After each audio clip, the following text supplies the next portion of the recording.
दक्षिण भारत की धरती, जहां अनेक महान साम्राज्यों ने जन्म लिया। इन्हीं में से एक था शक्तिशाली और कला प्रेमी होयसाल वंश, जिसने कर्नाटक की भूमि पर अपनी अमिट छाप छोड़ी। लगभग 11वीं शताब्दी में इस वंश का उदय हुआ। इसके प्रारंभिक शासक माने जाते हैं नृपकामा होयसाल, जिन्होंने एक छोटे राज्य से इस वंश की नींव रखी।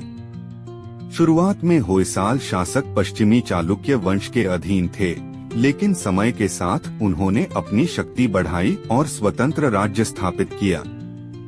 होयसाल वंश का सबसे महान शासक था विष्णुवर्धन। उसके शासन में साम्राज्य का विस्तार हुआ और संस्कृति तथा धर्म का अद्भुत विकास हुआ। कहा जाता है कि विष्णुवर्धन ने जैन धर्म छोड़कर वैष्णव धर्म अपनाया और भगवान विष्णु के सम्मान में कई भव्य मंदिरों का निर्माण करवाया। इसी समय बना भव्य चेनकेशव मंदिर, बेलूर, जो अपनी अद्भुत नक्काशी और सुंदर वास्तुकला के लिए आज भी प्रसिद्ध है।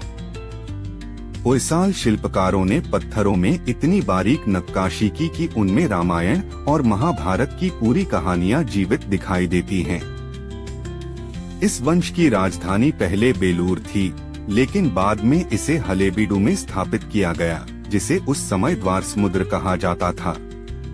राजा वीर बल्लाल द्वितीय के समय होयसाल साम्राज्य अपने चरम पर पहुंचा और दक्षिण भारत की एक बड़ी शक्ति बन गया। लेकिन 14वीं शताब्दी में दिल्ली सल्तनत के आक्रमणों ने होयसाल साम्राज्य को कमजोर कर दिया। आखिरकार 1343 ईस्वी के आसपास यह महान वंश इतिहास में विलीन हो गया।